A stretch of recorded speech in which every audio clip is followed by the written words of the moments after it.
But this idea, when people are like, I just write for myself, I'm like, that's called journaling, which is fine. I'm not morally opposed to it. But when you are putting a book out in the marketplace and you're asking people to spend their money and their time reading your book, you should be thinking about and writing for the reader, not for yourself. So that's where we start first, is like craft first always. And craft does not mean write whatever you want. It means learn the craft of storytelling.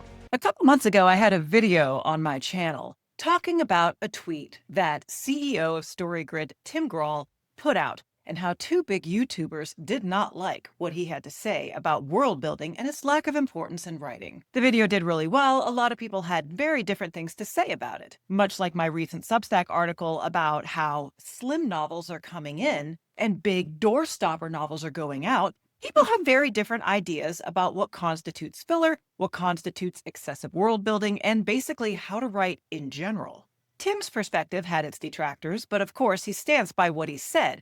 And after the video came out, he hit me up and wondered if maybe I would like to hear more about his perspective on not just how to write world building effectively so you don't bore your reader or waste their time, but how writing is a skill and how most writing advice is garbage and forgets that people could even be beginners at all. So in this video, we're going to be taking kind of a different path on what it means to be a writer instead of a writer TM. We're going to be talking about how to acquire that skill, how to market your book, and most fun of all, how new writers or aspiring writers shoot themselves in the foot with their overly sentimental nonsense.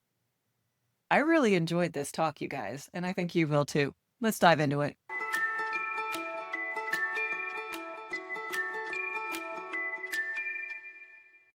Getting back to the people piling on you for the world building complaint. So I know where you're coming from because most of my clients and my community are fantasy writers, or if they don't write, they're fantasy readers, and a lot of them are very Tolkien old things when the way of writing was very different. So when people say, oh, world building bad, that means they feel immediately defensive of it.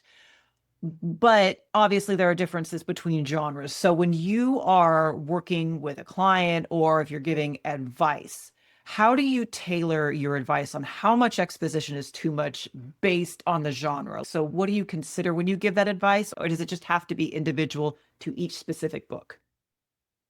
Okay, most of the time, if we're having this conversation, the cart is like miles before the horse. So here's what I've seen. Most people can't write a scene that is good enough to get the reader excited to turn the page and want to know what happens next. So when people are spending weeks, months, years world building, what happens is it's planning a road trip, but you don't even know how to drive a car. So people are spending all of this time building this world that they're going to tell the story in. And when they go to actually write something, it is unreadable. And I've looked at the manuscripts, I've given feedback. In the last year and a half, I've given direct feedback on at least 500 different scenes to students. And so like I am in the trenches with students along with my own writing. And it's like most of them cannot craft a compelling scene that would make the reader read from the beginning to the end and want to know what happens next. This is what I really hammer on, is that is a learnable skill. It is not magic. It is not the muse. It is not talent. It is not any of that. That is a learnable skill. So until you've taken the time to learn that skill, you spending all of this time spinning up some world that you do not have the skills to build, to actually build the scenes and write the scenes, is a complete waste of time. And so again, unless you're just doing it for fun, like I play D&D, I'm a DM for my 17-year-old and 4 of his friends, and we've been playing for 3 years, and I have a lot of fun coming up with the world and the characters and all of this stuff, but it's just for fun. It's to play the game. But if you can't write well, what are you doing spending all of this time planning some book? It's like trying to plan a giant orchestra medley and you have no idea how to actually compose music. And there's rules for composing music too. And if you can't play one song that make people feel something, what the fuck are you doing trying to build some epic 4 hour whatever? And so that's my biggest beef with it is it's like most of these people that are spending so much time world building, what they're doing is putting off learning how to write because they know they're not a very good writer. And again, this is somebody you can go back and read the swill that I was writing 10 years ago and see how terrible I was. And I've systematically gotten better at the craft. And so now I can spend a lot of time planning my next book, thinking about the world, thinking about what it's going to be. My last one had some fantasy elements to it. This one won't. But it's like I still spend a decent amount of time thinking about what the world is and planning it out and who are the characters. And I'm not wasting my time because once I'm done, I start writing the book and it works. I have not been active on Twitter except for the last 8 weeks when I started actually posting regularly. And the amount of like complete misinformation about what writing is has I knew it was bad. I didn't know how bad it was. And so it's like the same thing with querying, like all the people so and so currently querying. And then like I'm looking at what they're talking about. I'm like, you don't know how to query either. Like you have no idea how to do that. And so it's like most of this stuff is just a way to put off dealing with actually learning how to write. So I've been in the book industry for 15 years. I started out as a book marketing consultant. And so I've worked with a bunch of different authors across fiction and nonfiction, traditionally published, self-published, hybrid publishing. I put dozens of books at the top of the New York Times, Wall Street Journal when that was a list, and other bestseller lists. And so I've been in the industry for a while, and I'd always also wanted to be a writer. Like I think a lot of people that are in the industry also want to be a writer. And so I had been trying it for years and I was doing all the normal things that people do. I won NaNoWriMo 3 times. I read On Writing and Bird by Bird and Save the Cat and all the different books and took online courses, joined writers groups, and I just was just frustrated because I would write and nothing would really work for me. And I was also following Stephen Pressfield, who wrote The War of Art, Turning Pro, and a bunch of other kind of popular books. And he's a great fiction writer as well. Gates of Fire is an amazing book. His business partner and editor, Sean Coyne, was blogging regularly next to him. And so I started following Sean. And then Sean came out with this book called The Story Grid. So I ordered it, just like I ordered every book on craft. And when I read it, I was really blown away. I felt like Sean understood something about how stories were structured and how to learn writing and putting together a working story in a way that I had never experienced before. And so he he was this very successful editor. So he'd been at several different traditional publishers as editing very famous writers. And I read the book, loved it, and I just emailed him. I reached out to him and was like, just asked him if I could have some time on the phone to pick his brain on how to get better at writing. And what I didn't realize at the time was he knew who I was because of the book marketing side. And so we did the call and we talked for a while. And towards the end of the call, I just started asking him what he was doing to market his book because that's what I do. And he was like, I've been blogging for a while, but I'm getting burnt out on that. I'm not sure what to do. And so I pitched him on starting a podcast together. And I was like, I'll be the idiot beginner and ask you all my questions and you just answer them. I was like, I'll do everything. It's your podcast. I'll do all the editing though. I just want to be able to learn from you. So we started the podcast and then I had a whole agency I was running. I wasn't looking for a new job. And then StoryGrid just started growing and we started building up a following. And so as we started doing more stuff and offering some workshops and things, we just decided to partner together. And so now on the business side, I'm the CEO. I run the whole company. We've got about 25 people working for us. And we're coming up on 10 years since we started the podcast. So, since you actually learned writing from the ground up and you've read all the craft books, is there a craft book that comes immediately to mind where you're just like, I'm sorry, I read it, it was garbage, and I hope nobody else reads it either? Anything that sticks out? So my second or third most popular video on my YouTube channel is a 30-minute breakdown of why I hate the book On Writing by Stephen King. So, first of all, here's what I say it in the video, but it's like people don't hear me. I love Stephen King.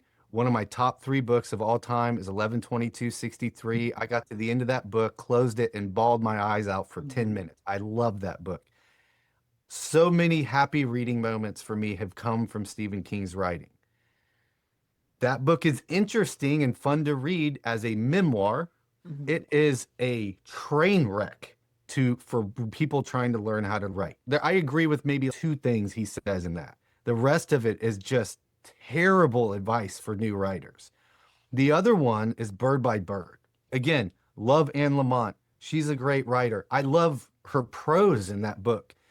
But the takeaways for a writer are you have to be a neurotic mess in order to be a writer. And I'm like, there is a better way to do it.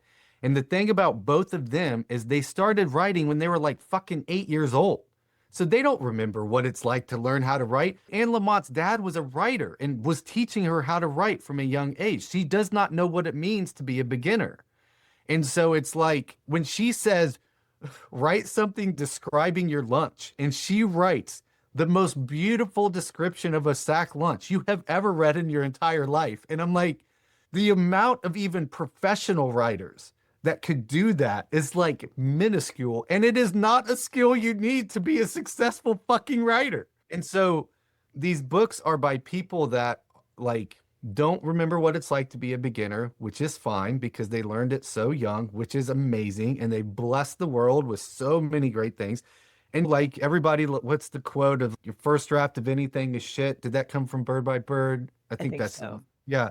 And it's just, sure, that's nice. I don't really believe that either, though. And so a lot of these things are just, they're nice to read, but if you take them in any kind of prescriptive way, it's just a fucking nightmare. And so their advice for beginner writers in those books, maybe they've said other things that are helpful, but I've got like a tagged Bird by Bird copy, and I just can't work up the nerve to come after Anne Lamott with the YouTube video like I did Stephen King. So I'm just still sitting on it. But yeah, both of those are just, I just don't, they're not helpful. They're hurtful, I think, for new writers. So usually when I see like author drama and people getting mad on social media, it's almost always the artistically minded authors getting really mad at authors or marketers who say things like, okay, you need to make these decisions to make your book more marketable or to make sure people actually know your book exists. And Yes. then there will be quite a bit of butthurt from the artistically minded set of authors. So, in your experience, when you have your clients or your customers with StoryGrid, what kind of reader and market unfriendly decisions or mistakes do you most often see newer authors making either in their manuscript or in their approach to launching their book? So up front, the biggest split I like to make is, are you trying to do this for real or are you just doing it for fun? Because a lot of times when I start pushing on this, people are like, I'm just writing for fun. I just want to put my stories out there. And I'm like, okay, then what are we talking about here? Because so I do jujitsu, right? But I do jujitsu for fun. I'm not trying to be like a world-class competitor. I'm not trying to make any money at it. It actually costs me a lot of money between doing it and the injuries. And so if somebody came to me and started pushing me to go harder and do better and whatever, I'd be like, that's not what this is about. I'm just doing this for fun. So I'm talking mainly to authors that are trying to treat themselves like a professional and want to become professional. That doesn't mean that you're going to sell 1 million copies or whatever, but it's I'm taking this seriously and I want to write something and put it out in the marketplace that will find a readership. And then I'm going to go write my next book and I'm going to keep getting better at the craft. And so at StoryGrid, we're very focused on craft first.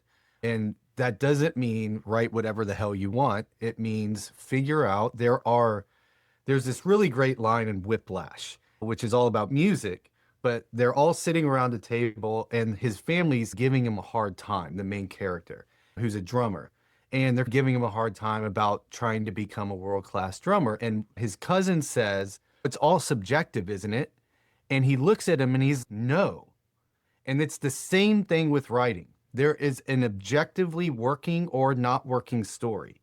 Now, within objective confines, you have subjectivity. I don't like horror. I don't read horror. It keeps me up at night. It's not something I'm into. I don't read a lot of romance. Every once in a while, if one catches my eye, I'll read it, but it's not really my thing.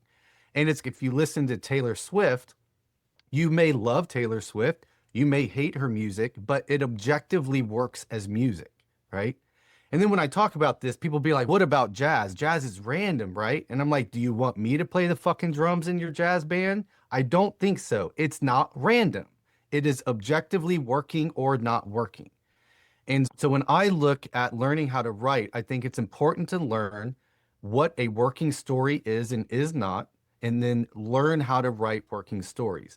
You have to do that before you think about platform or marketing or launching or anything like that. Because I've seen the books that some author builds up a really big platform, they launch the book, they sell a couple thousand copies, people read it, it sucks, and they never sell another copy again. And so craft first, marketing second. Marketing is extremely important. I love marketing. I'm doing it for over 15. I was doing it for non-book things before 15 years ago. But this idea, when people are like, I just write for myself, I'm like, that's called journaling, which is fine. I'm not morally opposed to it. But when you are putting a book out in the marketplace and you're asking people to spend their money and their time reading your book, you should be thinking about and writing for the reader, not for yourself. So that's where we start first is like craft first always. And craft does not mean write whatever you want. It means learn the craft of storytelling. Yeah, I love that. And the defense mechanism of I'm writing it for myself, like that would be fine if that were true. But like you said, that's journaling. Or people who do it as a hobby, they go to places like Royal Road or Wattpad. They really are doing it as a hobby, and that's why they don't Yeah. charge and they don't even do multiple drafts. They just put it up for people to talk about. Yeah. But I found you get those defense mechanisms. I just want it to be good, and I'm just writing it for myself. And it's what do you think is behind that? Because we know in most instances that's not true. Why do you think they say that? I know for myself because I'm not like above these things. I just don't post them on Twitter. I feel them all myself. So when I was doing marketing before I ever wrote a book, my clients, it was like this weird, it was the weirdest thing, right? They've already written the book, it's coming out from a publisher, whatever. And we would start talking about it. And I started getting this sense that they wanted to have sold a lot of copies, but they don't want anyone to actually read it because then they will judge it, right? And leave a 1-star review. And I'm like, what the hell? That's so weird, that kind of dichotomy and tension. And then I wrote my own book. And I was like, oh, now I get it because I can't sit there and try to talk somebody out of hating my book or leaving a 1-star review. I just have to put out in the world and see what happens. So it's all fear. It's 100% fear. And I get that. I completely get that. What I just encourage people is to be honest with themselves. And so if you're saying out of one side of your mouth, I want to become a writer, I want to get published, I want people to love my writing. And then when you're really pushed on it, you're like, yeah, but I'm just writing for myself and I want creative freedom. It's like you've got to pick a lane. Otherwise, you're just going to like spin in circles. There is nothing more terrifying than trying to write and get feedback and trying it again. That's what the podcast was for like 8 years, was I would send my writing to Sean. The rule was we weren't allowed to talk about my writing unless we were recording the podcast. And so if you go back and listen to the old episodes, you are getting live him just ripping my writing apart live on the podcast, and we would put it up completely unedited. And so I get what that means to be afraid, but I think a lot of people are just afraid to actually admit this is what they want, to really go after it, because if you actually go after, you start having to make sacrifices and you start being seen and people start having opinions. And that's really scary. And so I get that completely. I don't diminish that at all, but I just want people to be honest with themselves about what's going on. Most definitely. And that's what I found too. There's just a lot of fear and defensiveness. And I don't know how much time you actually spend scrolling on Twitter, but there was a recent dust up where a British author and her first book, and she complained about getting a 3-star review. And from my perspective, it was a great review because it was very thorough. This person read the book, this person ingested it and had some great feedback. There were some things that she needed to work on. And she complained about it. She got dogpiled, and then they 1 star review bombed her, which was unfair, I thought. And what triggered me was that most of these 1 star review bombers were themselves writers in quotation marks. They're part of the writing community, but they don't have anything out. So, in terms of whether it's your clientele or just your observations, can you talk about the quote writers community and the rats in a sack kind of thing that happens in communities with writers? Yeah, so I have actively avoided I get really frustrated when I say I'm doing something and somebody else says me too, and then they don't actually do anything. So I tend to just move on with my life. So I always think about that scene in Old School where Will Ferrell's like drunk off his mind and he's like, everybody, let's go streaking. And then the next scene is him just running down the road naked by himself. And I just don't have a lot of tolerance for that kind of stuff because it's just look, until you put yourself out there, until you're actually doing the work, and what are you so worried about what other people are doing or not doing or whatever? And so to me, it's like I feel some latitude with posting the way I post, with being opinionated the way I'm opinionated, because everything I've ever asked a writer to do, not only have I done it myself, I've done it in public and I've gotten ripped apart for it. And so what I want people to see is I've learned what I've learned in the trenches, and it's not just opinion, it's not just what I think works or doesn't work. It's like it's worked for me and it's worked for hundreds of students I've worked with. And if somebody disagrees with me or like pushes back on me and like they have nothing published out in the world or they've never done any work out in the world, I'm just kind of it doesn't mean anything to me because I don't know who you are or why you have this opinion or why you think this. And when I actually interact with most people, most of them don't really have a strong case for why they think the way they do. It just feels right. Or they've just seen they've been in the same echo chamber of everybody saying the same thing, but it's all bullshit. And I don't know. I think most of it is just people, it's just resistance. It's people talking about writing instead of writing and talking about publishing instead of actually trying to write something publishable. Yeah, one of the things that I hear people say, and this is from readers too, not just from writers, but you have to be patient and you'll be glad that you did. It's who do you think you are asking someone to pay $5.99 and tell them they have to stick out through 150 pages of nonsense to get to the good part? What's that advice? And it's fucking rude. Yeah. It's what Disney World has become.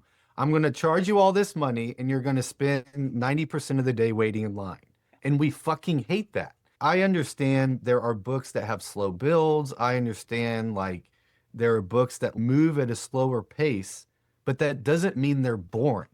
So like I fell in love, I got super obsessed last year with Ann Tyler. Like people at StoryGrid got sick of me talking about Ann Tyler. I just got completely obsessed with her and fell in love with the book, The Accidental Tourist. The whole book is just about a guy trying to decide if he's going to get divorced or not. It's the setup is so boring.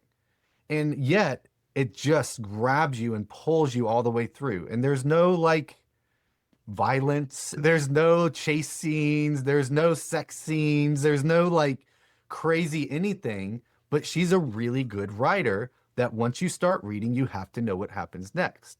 So this doesn't just go for action or fantasy or whatever.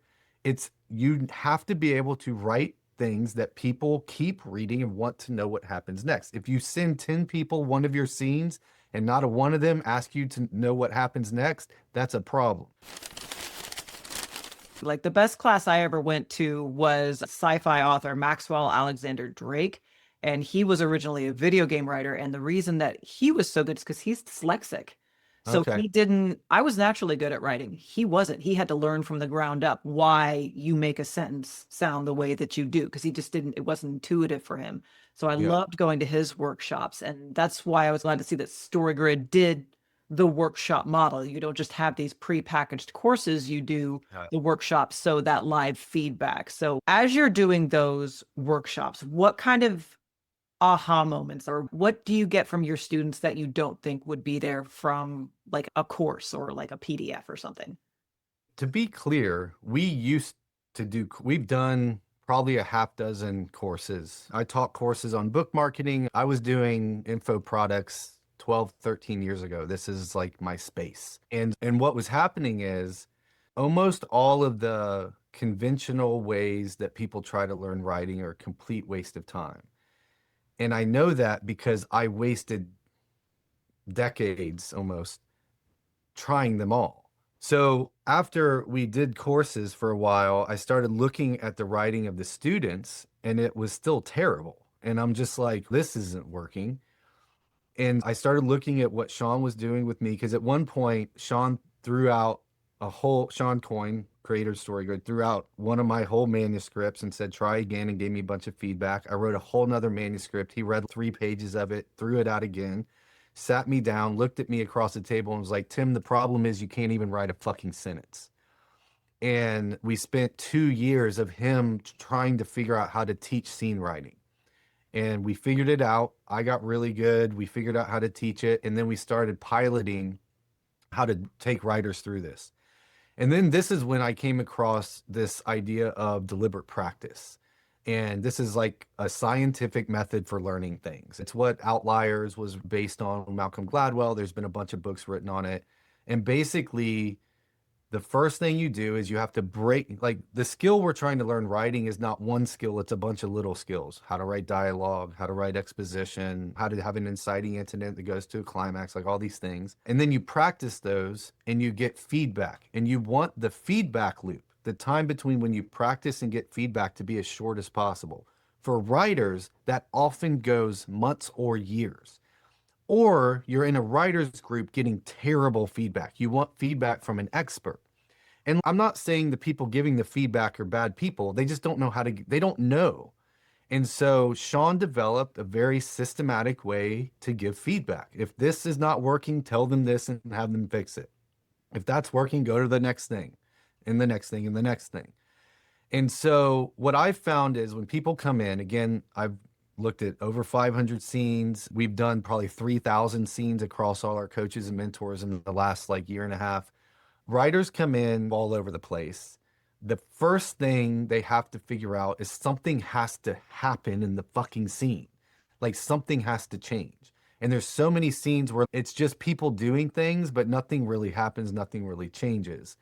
I also see that writers tend to fall in one of two camps. So some writers are naturally lyrical. They're really good at writing line by line, but nothing ever happens. It's like beautifully written nothing. And then you have people that start to understand the structure of stories faster, but their sentences are terribly written. That's what I fell into. Because I could understand how to structure a story, but I couldn't write anything that was readable. And this is why all we do now is one-on-one feedback. That's what we focus on. Every week, students turn in a scene, their mentor pulls up the scene, goes through it, gives them very specific feedback. Here's what you did right. Here's what you did wrong. Here's your homework for next week. And then we do it again. And then we do it again. And I'll tell you, the very first time I ran a workshop, I ran it completely by myself. So I did all the teaching, I did all the feedback, I did everything. There was 21 students, and there's this guy named Joe. And I have permission to tell this story. So he turned in a scene, and I read this thing, and my first thought was, I cannot help this guy. This is so badly written, I don't even know what he was trying to write. And I was like, why don't I try to help him? And if I can't, I'll give him his money back at the end of the workshop. So by the end of the workshop, he wrote one of the top 3 scenes in the class. Like it was one of those, the 4th week when I looked at it, I like went back and looked up his old scene to make sure it was the same guy because it was so much better written. And we've just seen, I can make anybody a significantly better writer in a month or two. It's just, again, it's learning a skill. So I think most people just don't even understand what a scene is. They don't understand what they're trying to accomplish with their writing. There's way too much exposition, way too much telling instead of showing. But it can go off the rails any way. We've seen it go off the rails any type of way. But I've also seen if you just explain to people why it's wrong and how to try again, they get a lot better in a very short period of time. The problem with writing is people just sit down and they do it by themselves. And you cannot tell if you're doing it wrong. Now, the question a lot of people get hung up on is because I've had this, and I'm sure that you've seen it too, these fabulous books that don't sell and they go nowhere because they don't know how to market. They don't know what to do. They don't even know where to start.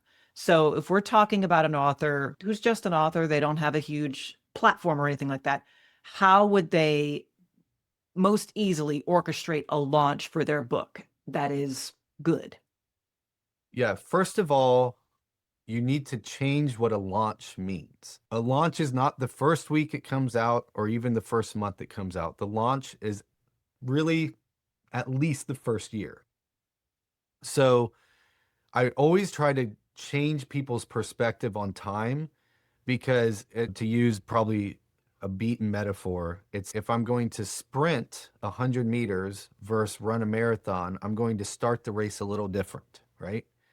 And so if I tell you you need to be working on marketing the book for at least a year, really, if I working with an author, I tell them 2 years, you're going to market this book. And you have to plan that it's going to take that long. So a couple things. So first of all, if somebody comes to me and they're like, how do I sell 100,000 copies of my book? I'm like, I don't know. Do you have $1.5 million to spend on marketing? If not, I have no fucking idea. Here's what's interesting though. A friend of mine who's like deep in the industry went back and looked at the numbers for the last 15 years, and here's what he found. If in the first 100 weeks that your book is out, so first 2 years your book is out, you can sell 10,000 copies of the book. 10,000. You now have a 50% chance, it's like 48% chance of your book going on to sell 25,000 copies. And then if you sell 25,000 copies, you have about a 50% chance of that book going on to sell 50,000 copies. And then if you sell 50,000 copies, you have a chance of your book, a 50-50 shot of your book going on to sell going to sell 100,000 copies. So what that means is if you can sell 10,000 copies in the first 2 years, you have a 1 in 8 chance of your book going on to sell 10,000 copies. But here's the thing.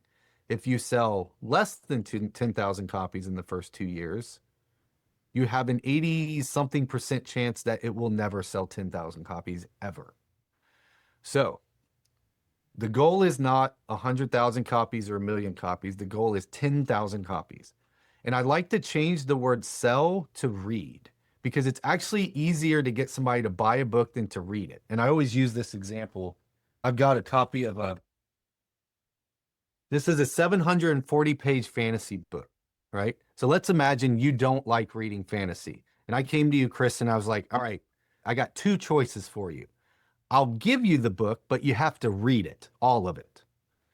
Or you pay me $35 and you don't have to read it.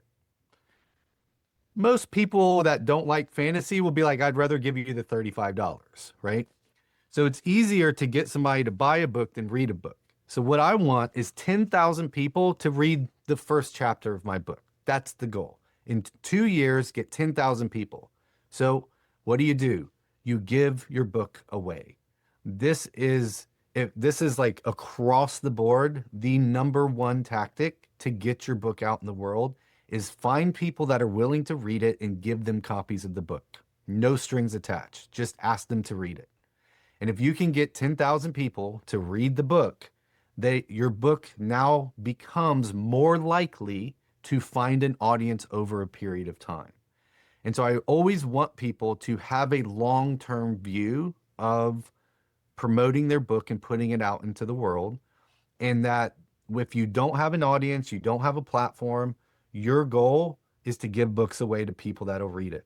And this is where it's like, spend a little bit of money on Facebook ads, go on podcasts and tell people to go download a copy of your book. You can go to storygrid.com/shithead and download a copy of my book, The Shithead, for absolutely free if you read it.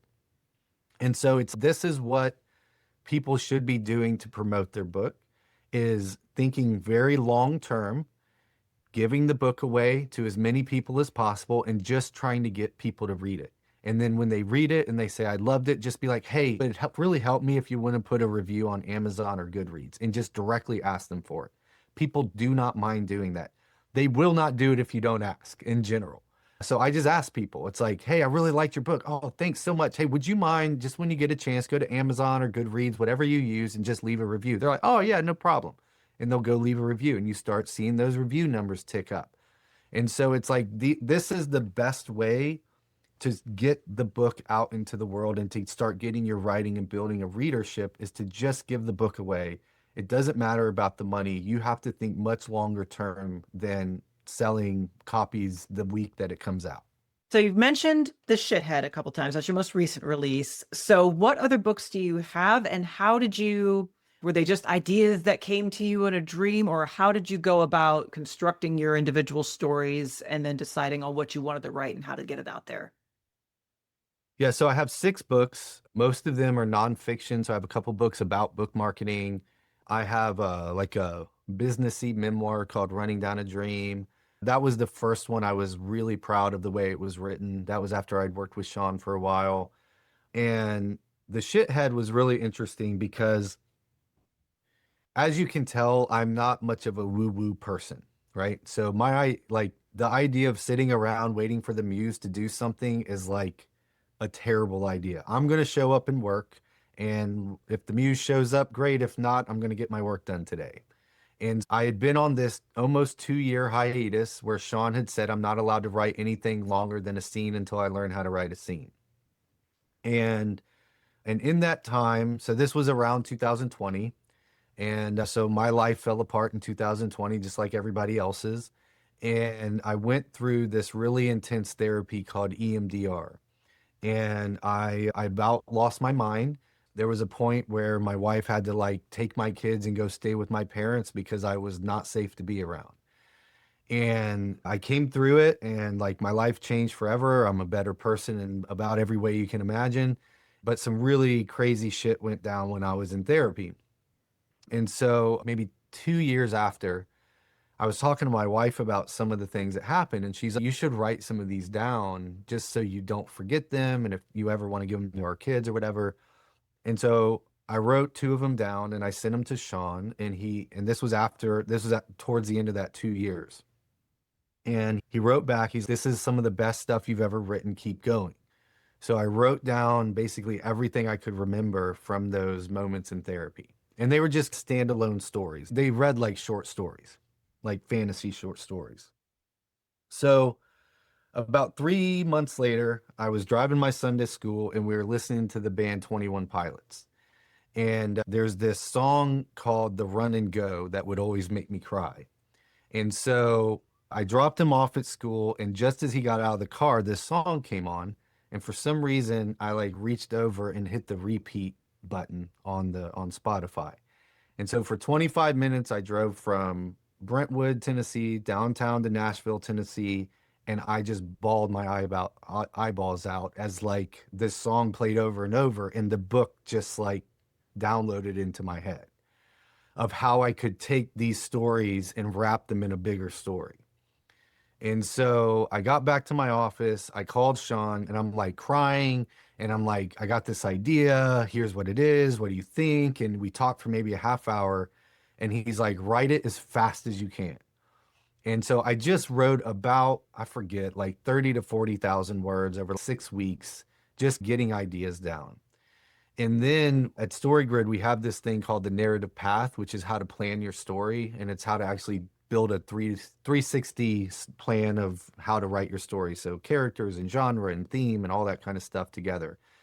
So I worked with one of our editors for about 3 months planning this out and getting it all planned out and figured out. And then over about 3 months, I wrote the draft. And this is 2023. And spring of 2023, finished the draft. Me and my editor, the different editor than Sean, we did an edit of it. I did a rewrite.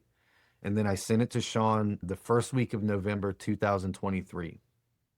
Yeah. And he called me after reading it. And he told me, not only is this the best thing I'd ever written, it's one of the best things he's ever read. And so the book came out in September. But so that was one of those like from the gods handed me down what the book was supposed to be. Fantastic. Awesome. So in wrapping up, is there anything else that you want to say or announce or advise? It's basically something that you need everyone to take away from this. Yeah, I think what I wish every writer understood is that getting better at the craft of writing is not luck. It's not writing your next novel and just churning out word after word or sentence after sentence or whatever. It is a systematic thing that you can actually learn. It is a learnable skill. It shouldn't take 20 years to learn this thing. And I feel like we look at playing the guitar, and there's a really systematic way to learn how to play the guitar. If I want to learn how to dance, I can go to classes and they'll systematically teach me how to do it. Same thing with sports or woodworking. And then we come to writing and we just sit down and churn out word 500, 1,000. Stephen King says 2,000 words a day, hoping it will somehow lead us somewhere. And it just doesn't work. Writing groups don't work, online courses don't work. It's breaking it down into individual skills, trying it, and then getting feedback on a regular basis from somebody that knows how to give feedback. And so for me, I wish more writers understood that because there's hope here where so many writers, I think, just wander around and then give up because they don't know what to do. So that is the main thing I'm like constantly trying to preach is that this is a learnable skill. And I think the only way to change the world for the better is to tell better stories. Our entire lives run on stories. So if you want to change somebody's mind, you don't argue, you don't write a fucking manifesto, you tell a better story. And so if you can learn how to write better stories, that is how you actually make the world a better place. That's awesome, and I love to hear that. My friend Ryan Stone, he just transitioned from podcast pro and he transitioned into fiction. And he's sending me DMs like, "Are all writers this insufferable?" Because he does it in a very systemic way, and they're all very emotive and never getting anything done. And he's just, "Am I doing this wrong?" I'm like, "No, hun, you're doing it right. It's everybody else is doing it wrong." And I really think like the whole point of me writing the shithead is I want people to move from feeling like they're broken pieces of shit to they're perfect and they have everything they need. Mhm. Right. So I knew I'd hit the mark, not when Sean called me and told me my writing was great. It was when I had sent out a bunch of early release copies to people and I was getting lots of nice emails. And this guy emailed me and he said he was up late finishing my book. He walked into his 2-year-old son room, looked at him, and then emailed a therapist and made an appointment. And I'm like, I made the world better because of my story, not because I told anybody to go to therapy, not because I like wrote a book about how therapy changes your life. I just told a story. And so I think everybody has that inside of them. And that's why I'm so just obsessed with helping people get better at it, because this is how you actually change the world. Like Changing the world through stories is really what we're all about here at the Nonsense Free Editor, and of course over on my blog, Fictional Influence. Stories is what makes us who we are. So if you are a current storyteller or you think you might want to become one, and you think that the workshops offered by StoryGrid are right up your alley and exactly what you're looking for, I've included a link down below where you can sign up for one yourself. I've also included a link to purchase The Shithead by Tim Grahl if that sounded like something that you would like to read. Last but not least, thanks so much to Tim Grahl for sitting down with me for this interview. I really had a good time. And obviously, he had a lot of different takes versus the other authors and marketers that I've talked to. And I'm sure you have something to say about that, at least one of the things. So I would love to hear your opinion of the interview and Tim's kind of very different takes in the comments section. Let me know what resonated with you. And I don't even have to ask you to let me know what you disagreed with, because you guys are really good about that. So until next time, take care and write well.